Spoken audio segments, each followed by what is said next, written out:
বরং কর্মক্ষেত্রের সঙ্গে, আমাদের দৈনন্দিন জীবনের সঙ্গে গভীরভাবে জড়িয়ে আছে বিশ্বকর্মা পূজা। পুরাণে বলা হয় বিশ্বকর্মা হলেন দেবশিল্পী। তিনি শুধু একজন স্থপতি নন, বরং যন্ত্র, শিল্প এবং কারিগরির আদিগুরু। স্বর্গের ইন্দ্রপ্রাসাদ, শ্রীকৃষ্ণের দ্বারকা নগরী, অশ্বত্থামার শক্তিশালী অস্ত্র সবই তার অপরিসীম দক্ষতার সৃষ্টি।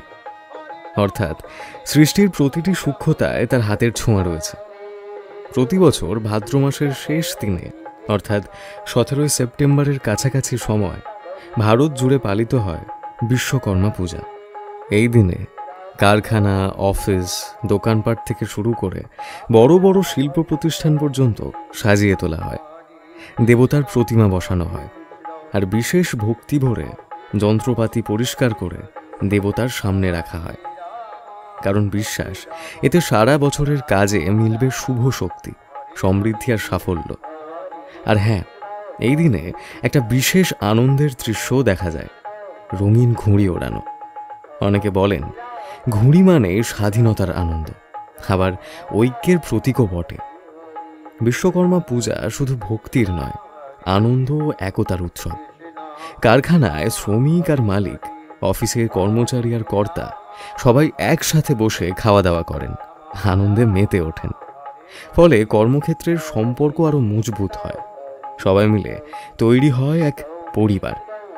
এই বিশ্বকর্মা পূজা আমাদের একটা বড় শিক্ষা দেয়, শ্রমই শ্রেষ্ঠ, আর কাজের মধ্যেই আছে পূজা। দেবতা বিশ্বকর্মা যেন আমাদের জীবনে নিয়ে আসেন দক্ষতা, সমৃদ্ধি আর আনন্দ। তাই আসুন, এই বিশ্বকর্মা পূজায় আমরা শুধু আনন্দ না করে, শুধু ভোগ না খেয়ে, বরং মনে রাখি শ্রমিক থেকে ইঞ্জিনিয়ার, কারিগর থেকে সাধারণ মানুষ, প্রত্যেকেই সমান গুরুত্বপূর্ণ। কারণ সবার পরিশ্রম মিলে তবেই এগিয়ে যায় সমাজ, গড়ে ওঠে উন্নত ভবিষ্যৎ। দেবতা বিশ্বকর্মা যেন আমাদের জীবনের দক্ষতা, সমৃদ্ধি আর সুখ শান্তি নিয়ে আসেন। আমাদের কাজ হোক সৃষ্টির অংশ, আর শ্রম হোক ভক্তির অঙ্গ। জয় বিশ্বকর্মাদেব।